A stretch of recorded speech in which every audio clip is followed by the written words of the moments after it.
Bienvenidos, Mediodía en Chile.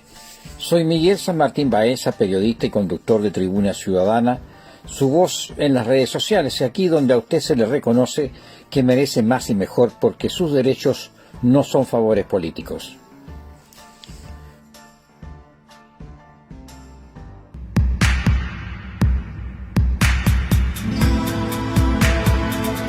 Explota el escándalo que podría sacar para siempre a Biden de la vida política.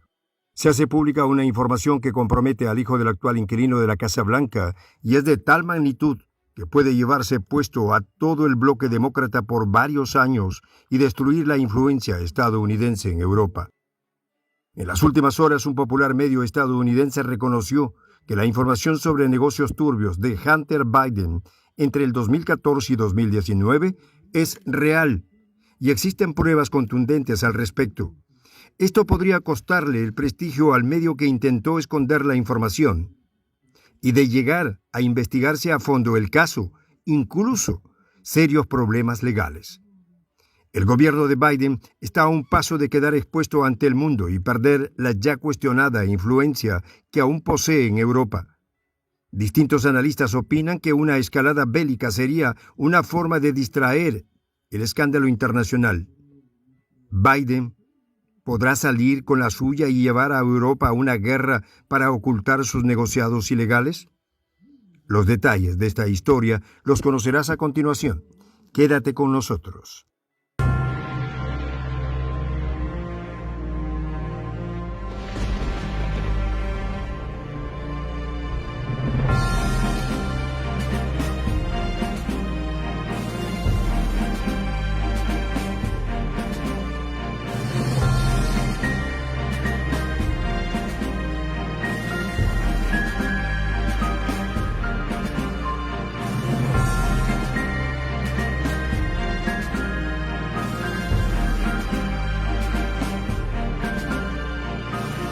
Voz de la Patria Grande.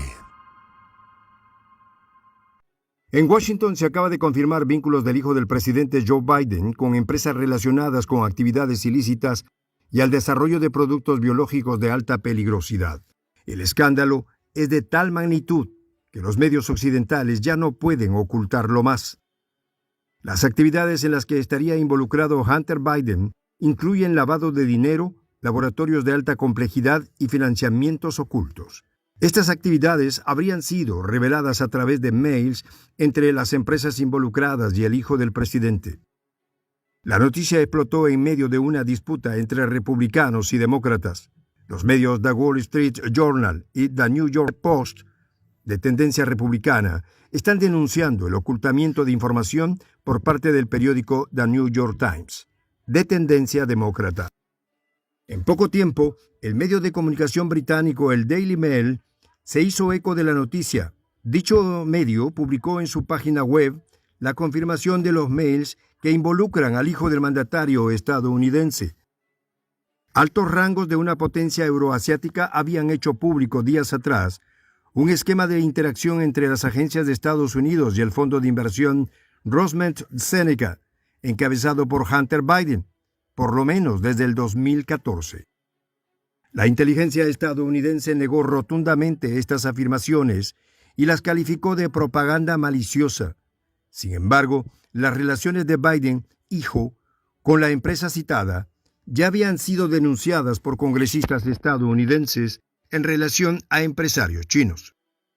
Por este motivo y sumando a los continuos desaciertos políticos y económicos, la imagen del presidente estadounidense puede sufrir un duro revés a nivel internacional. Esto complicaría a su vez la legitimidad del liderazgo de Washington frente a sus aliados. Tal debilitamiento resultaría catastrófico para la Casa Blanca, puesto que le ha exigido a sus aliados que apliquen sanciones a productos básicos para su subsistencia. Sin margen para prescindir de estos productos, especialmente la energía fósil, los aliados podrían repensar su alianza por presión de sus pueblos. Hasta el momento, el inquilino de la Casa Blanca no ha hecho declaraciones al respecto. Distintos analistas especulan que el gobierno estadounidense apuesta por tapar la noticia, escalando el conflicto en Europa del Este con declaraciones cada vez más hostiles. Los correos electrónicos de la computadora portátil abandonada de Hunter muestran que ayudó a asegurar millones de dólares en fondos para Metabiota, un contratista del Departamento de Defensa que se especializa en la investigación de enfermedades de origen viral. Los activos biológicos encontrados dentro de las investigaciones de dicha contratista tienen un fuerte potencial pandémico, por lo que podrían ser usados intencionalmente, según se desprende de los mails citados. El hijo del presidente Biden también habría facilitado los contactos de la empresa Metabiota con la empresa de gas Burisma, muy cercana al gobierno de Kiev, que ascendió al poder luego del golpe de Estado allá por el 2014. A principios de este año, cuando se conoció el rumor de esta asociación de Hunter Biden con actividades importantes en Kiev, luego del Euromaidan, comenzó una guerra mediática entre quienes desmentían la información y quienes mostraban cada vez más datos al respecto. Uno de los elementos cruciales para demostrar esta información era la computadora de Hunter, que aún no aparecía por ningún lado. En los últimos días, el propio diario The New York Times admitió que dicha computadora existe y que está en su poder. Esta situación provocó una campaña por parte de otros medios para que se retire el premio Pulitzer, obtenido por el medio en el último tiempo. La manipulación de información crucial para el pueblo estadounidense es un tema de extrema gravedad. Esta situación está escalando cada vez más fuerte en los medios occidentales, y ya no hay forma de pararlo. La demora por parte de la administración Biden para responder oficialmente a esta gravísima situación solo incrementa las dudas sobre su gobierno. La situación se agrava aún más cuando los mails indican que la empresa Metabiota habría trabajado para Black & Veatch, un contratista de defensa estadounidense con estrechos vínculos con las agencias de inteligencia de la Casa Blanca. Se estima que Hunter Biden habría facilitado la inversión de $500,000 a través de su fondo de inversión para la empresa en cuestión. En esta inversión estaría comprometido también gigantes como Goldman Sachs. Incluso el expresidente Donald Trump denunció el hecho en un mitin celebrado en los últimos días en Commerce, a las afueras de Atlanta. Frente a una multitud de sus seguidores, apuntó contra el periódico The New York Times. La semana pasada, el fallido New York Times finalmente admitió que la computadora portátil de Hunter Biden era real. ¿Recuerdan cuando dijeron que todo era un invento de la potencia euroasiática?, dijo el exmandatario con tono burlesco. Es tan malo lo que hicieron que probablemente es ilegal, agregó el expresidente. En ese sentido, Trump afirmó que el periódico se erigió como un defensor de la familia Biden y procuraba ocultar la información hasta después de las legislativas de noviembre. Los correos electrónicos mostraron que Hunter Biden presentó a ejecutivos de Burisma a su padre en el 2015, mientras era vicepresidente, justo antes de que Biden presionara a los funcionarios de Kiev para que despidieran a un fiscal que estaba investigando a la compañía. El grado de injerencia demostrado en esos mails y admitidos como reales por medios que intentaron ocultar la información resulta escalofriante, y todo indica que puede ser solo la punta del iceberg. En los próximos días pueden conocerse más detalles al respecto. Esto es un durísimo golpe para el ya desgastado gobierno de Biden. Sin embargo, no sorprendería a nadie que intente intensificar el conflicto en Europa del Este para distraer la atención.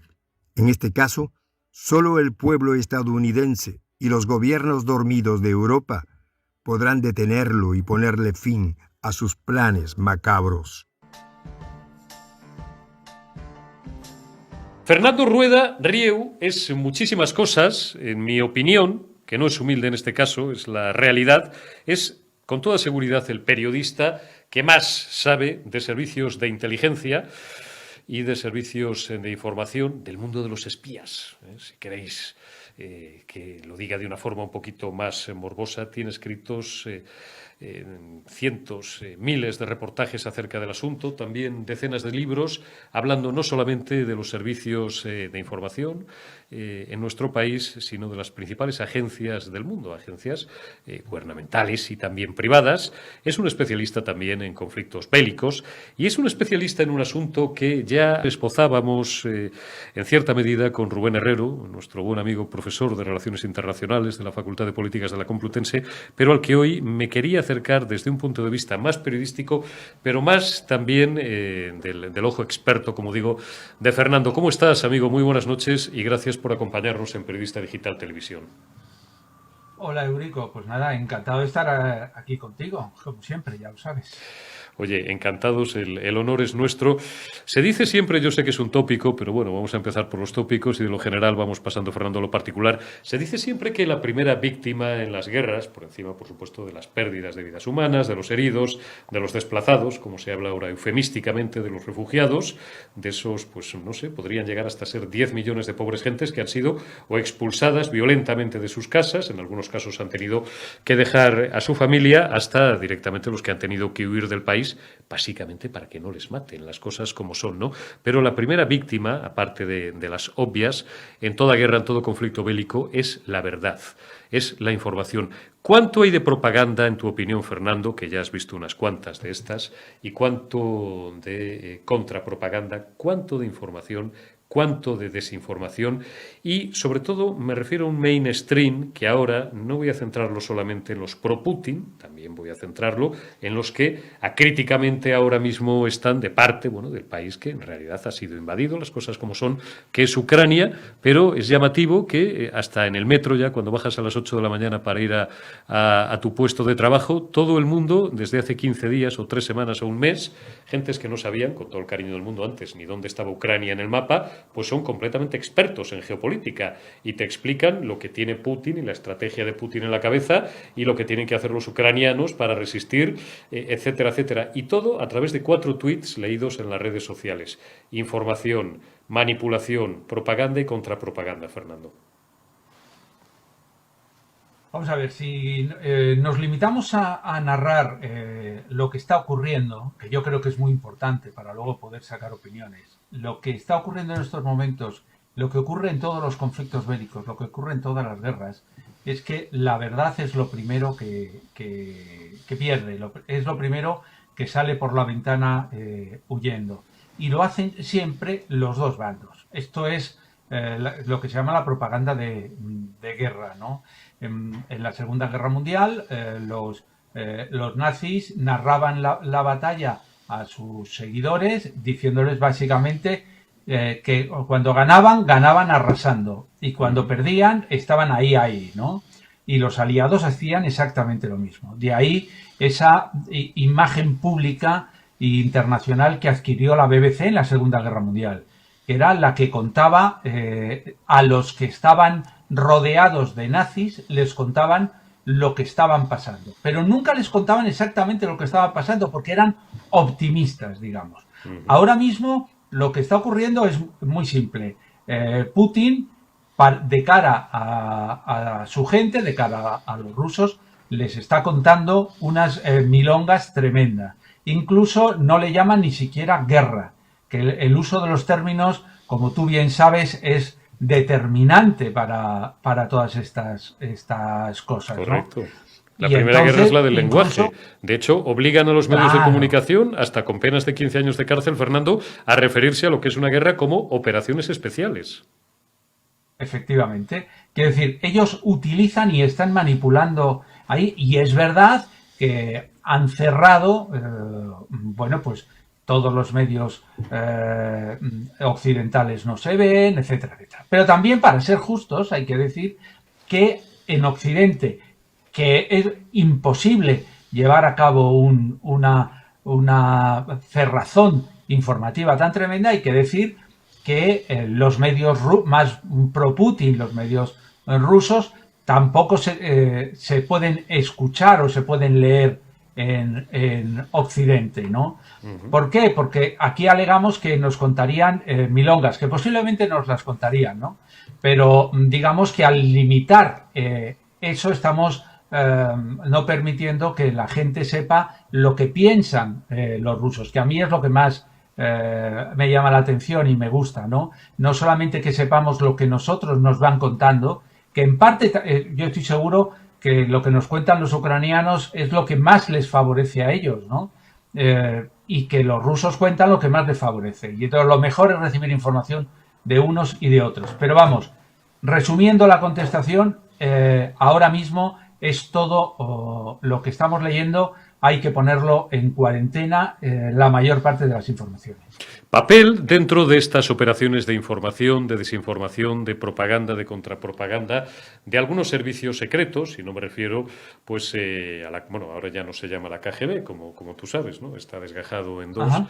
No vamos a liar a nuestra audiencia, pero bueno, de los servicios de inteligencia rusos, ¿no? Por hacerlo fácil, de la CIA, tal vez del Mossad, ¿no? Que tiene intereses y no menores que también nos sería muy largo de explicar en esta entrevista o en esta conversación, y de agencias privadas de inteligencia con notables intereses económicos y que sirven a notables intereses económicos y que se están gastando auténticas fortunas que harían chiribitas a los ojos de casi cualquier mortal en introducir un mainstream determinado básico, no ya a través de los medios, sino a través sobre todo de las redes sociales, para, bueno, pues, por ejemplo, blanquear la imagen de Putin o lo contrario, ¿no? Y yo tengo pues noticia más bien de lo primero más que de lo segundo.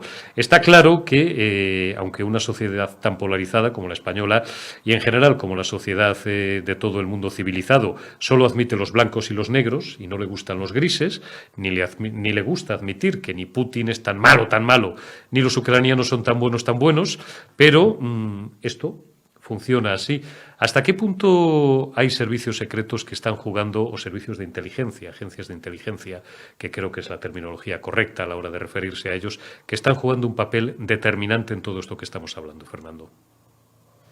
Vamos a ver, desde el minuto -1, los servicios de inteligencia, la información está jugando algo absolutamente novedoso, un papel novedoso en cualquier guerra. Uh-huh. Hay que tener en cuenta que esta es una guerra en la cual el cielo de Moscú hay overbooking de satélites.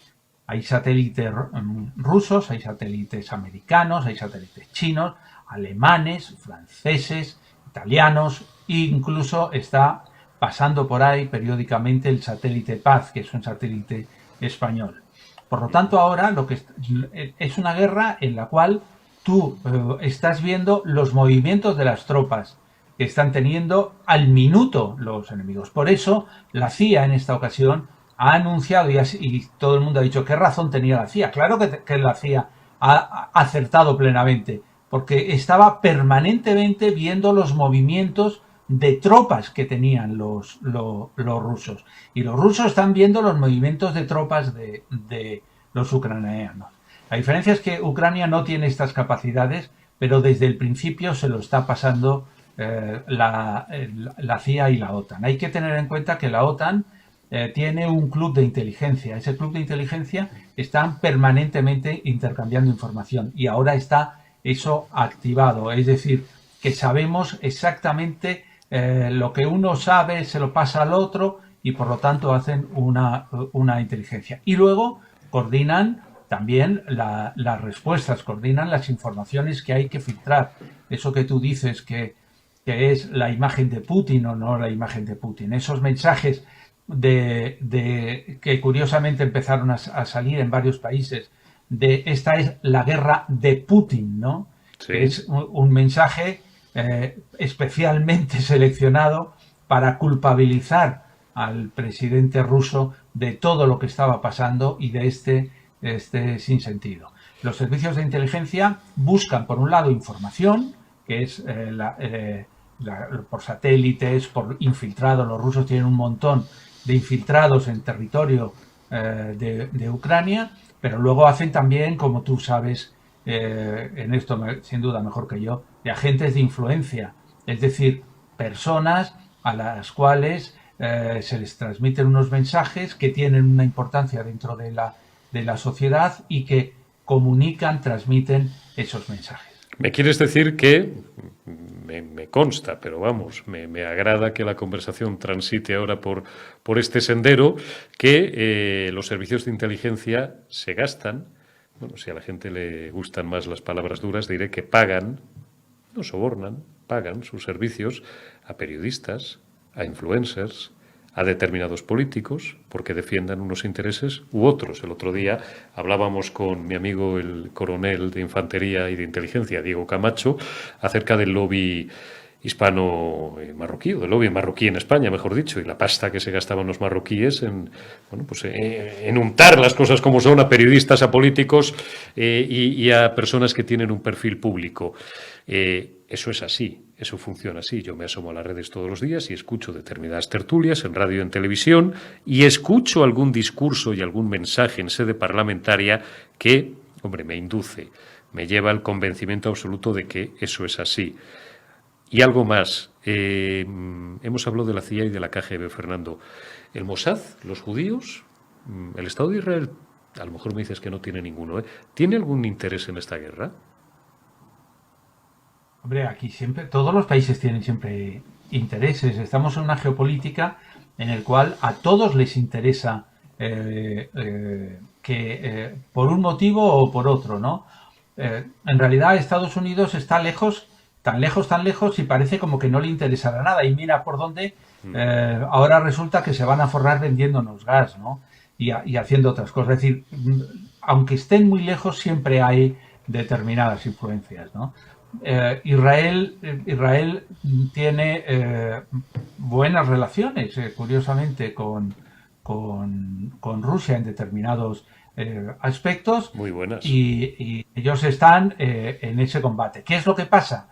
Que el centro de su combate ahora mismo no es este. El centro de su combate es lo que han conseguido en Marruecos, ¿no? Ya que has mencionado Marruecos, ¿no? Uh-huh. Es decir, parte de lo que nos está pasando en Marruecos es culpa de los judíos, porque de Israel, vamos. ¿Por qué? Pues porque Israel llegó a un acuerdo con Estados Unidos y Estados Unidos presionó a Marruecos para que reconociera a Israel. Y entonces Marruecos dijo, sí, yo reconozco a Israel, pero a cambio yo quiero que tú reconozcas que es mío el Sáhara, ¿no? De hecho, son los acuerdos de lo más extraño que funcionan por ahí. Y entonces Israel, si puede coger algo, si puede beneficiarse, si puede sacar algo, sin ninguna duda que lo va a hacer. Está claro, pues oye, lo has explicado de verdad en 1 minuto y medio, no sé si ha llegado, y yo creo que te ha entendido todo el mundo. Hacía muchos años que no oía una explicación de un tema que puede llegar a resultar relativamente complejo y abstruso, y uniendo todos los puntos y al final cerrando el círculo. ¿Tú crees que esta va a ser una guerra larga, Fernando? Porque Putin se prometía, yo creo, un paseo militar, ¿no? Tomar Kiev, pues no sé, en horas 48, en horas 72, pero no sé si el mantra oficial también, que es un poco propagandístico y que repiten como loros todos los portavoces de la Unión Europea, desde Josep Borrell hasta la señora Ursula von der Leyen, el canciller alemán, el propio presidente norteamericano y tal, el presidente español, Pedro Sánchez, ensalzando la resistencia, que está bien, ensalzar la resistencia al pueblo ucraniano, algo de eso hay evidentemente. Tal vez algo de torpeza en la táctica militar, no lo sé, de los generales del ejército ruso, que no contaban pues con que sus tanques se iban a ver físicamente embarrados, no metafóricamente, sino físicamente embarrados, y que, en fin, pues llevamos ya 4 o 5 semanas casi de guerra y lo que te rondaré, Marena. ¿Tú crees que esto va a ser una guerra larga, Fernando? Yo no tengo ni idea. Yo creo que va para largo, ¿no? Yo analizaría algunos factores, ¿no? A mí me extrañó muchísimo que 2 o 3 días antes de que empezara la guerra, Putin humillara públicamente al jefe del SVR, del servicio secreto ruso, a Sergei Naryshkin. Correcto. No solamente que lo humillara, sino que lo distribuyeran inmediatamente por las imágenes, por las redes sociales, por tanto, por todo el mundo. Cuando un presidente humilla a la persona que, digamos, básicamente, que es la que le puede dar el poder, los espías en todo el mundo, es porque ha pasado algo que no sabemos y que a él le ha producido dudas.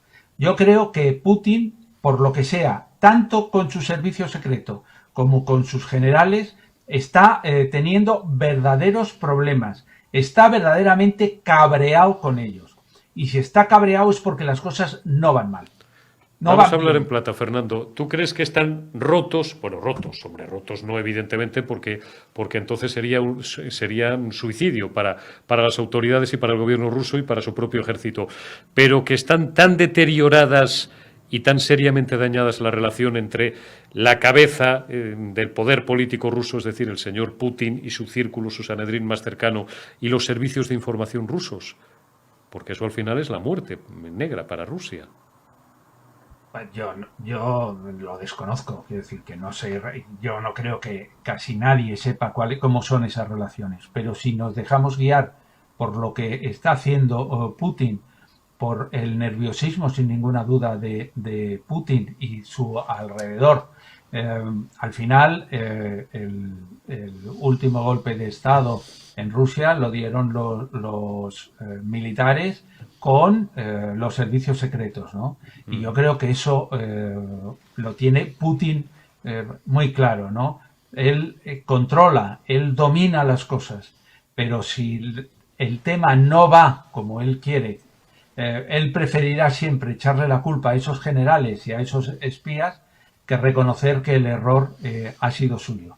Porque ahora lo que Putin está intentando no solamente es ganar la guerra, es salir de la guerra con la suficiente dignidad como para que mantener ese poder de influencia que tiene en todo el Estado. Si él pierde ese poder de influencia, que no lo va a perder a corto plazo, pero que lo puede perder a medio plazo, pues imagínate, no gana la guerra y además le cortan la cabeza, pues sería un absoluto desastre. Última pregunta, que es la prolongación de la respuesta que me acabas de dar, Fernando, no te robo más tiempo. A estas horas de la noche, si Putin pierde la guerra, finalmente, dure 3 meses, dure 6 meses, se prolongue un año, yo personalmente no creo que vaya a llegar a prolongarse tanto en el tiempo, quizás ni siquiera 6 meses, pero si ello es así, digo, ¿tú crees que Putin tiene alguna esperanza de sobrevivir políticamente a esa derrota? Si Putin pierde, yo creo que él lo sabe perfectamente que no puede sobrevivir. Por eso es tan vital por donde el tema por el cual empezábamos, ¿no? No se trata solo de ganar o perder la guerra, sino de dar la impresión de que has ganado la guerra pase lo que pase, ¿no? Y ha ido tan al ataque, ha estado tan chulito que estos intentos de los últimos días en los cuales decían, no, nosotros ya no vamos a conquistar Ucrania, nos conformamos con el Donbass y unos territorios pequeñitos y tal, ¿no? Es decir, él tiene que vender claramente a su ejército y a su entorno, a su alrededor, que él, digamos, ha ganado. Lo que pasa es que ahora mismo lo tiene complicado. Fernando Rueda Rieu, profesor, escritor, periodista, experto y analista, casi se me cae, he conseguido no se me caiga, analista y probablemente el periodista español que más sabe y que más ha estudiado en las últimas 3 décadas los servicios secretos, los servicios de información, no solamente en nuestro país, sino en el extranjero. Ha sido un placer y un honor el tenerte en Periodista Digital. Cuídate mucho y te volveremos a molestar, Fernando, y abusar de tu confianza alguna noche. Cuídate y gracias. Venga, un abrazo fuerte, Eurico. Gracias. Un abrazo, gracias, Fernando. Buenas noches.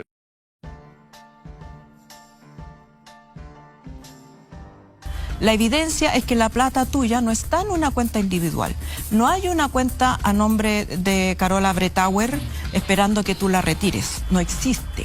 Existe el gran fondo, tu plata va a esta enorme piscina de cuales las AFP toman, de tus 100 pesos toman 30 y le pagan a lo mismo que te estoy diciendo yo. A fin de mes, con esos 30 pesos, pagan todas las pensiones que les corresponde, las asistenciales, todas, y los otros 70 pesos se los pasan a los empresarios, se los prestan para que, entre comillas, inviertan. ¿En qué invierten esos empresarios? En prestarte plata a ti. Tú vas al banco, pides un crédito de consumo, es tu plata, solo que en vez de recibirla a la tasa de interés que la AFP se la presta a los bancos, tú te la prestan a una tasa de interés muy superior. Por eso las AFP y la banca en particular viven del fondo de pensiones de los trabajadores. Esta economía funciona sobre las espaldas de los trabajadores y trabajadoras de Chile. Un sistema de pensiones coherente que no esté basado en cuánto tú puedes ahorrar es un sistema de reparto similar al que tenemos hoy día. Tenemos un sistema de reparto, solo que en vez de pasarle el 70% de lo que nosotros cotizamos a unos empresarios para que jueguen al casino, el 100% se usa para mejorar tus pensiones sobre un pilar básico público y sobre las cotizaciones que hagan los empleados.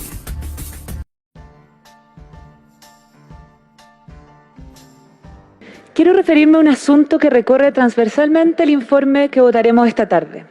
Por una parte, la falacia que ha sido ampliamente instalada, esta idea de que solo los derechos sociales, como la salud, la educación, tienen un costo para el Estado, y también de responder la pregunta que aquí algunos destempladamente nos han hecho. ¿Cómo pensamos financiar todo esto? Lo cierto es que, exceptuando quizás la libertad de pensamiento, todos los derechos fundamentales tienen un costo, no solo los sociales. Por ejemplo, para proteger la propiedad privada, el Estado desembolsa muchísimo presupuesto, como es el caso del traslado de personal de Carabineros a la región de Biobío, de la Araucanía, para la protección policial de las empresas forestales. Recuerdo que esto fue noticia el año 2016, cuando Carabineros informó al Congreso de la República que gastó más de 1.800 millones de pesos en esa labor. Y de hecho fue noticia porque fue 22 veces más que lo que gastaba en el año 2010. Y no solo lo gastaba en traslados, sino también en viáticos para la protección de dichas empresas privadas. Empresas cuyos dueños son Mate y Angelini. Bueno, la derecha se espanta cuando buscamos financiar la salud, la vivienda y la educación, pero ni se inmuta cuando la plata de todas y todos invierte en que Carabineros hagan de guardia de seguridad. Los derechos, todos los derechos, implican para su aseguramiento que pensemos más allá de un catálogo. Una constitución que garantice derechos a toda la población debe ser diseñada en coherencia con ello en todos sus aspectos. Por eso, lo que estamos aprobando hoy debe entenderse siempre en armonía con las decisiones que tomemos y tomaremos en el resto de las comisiones.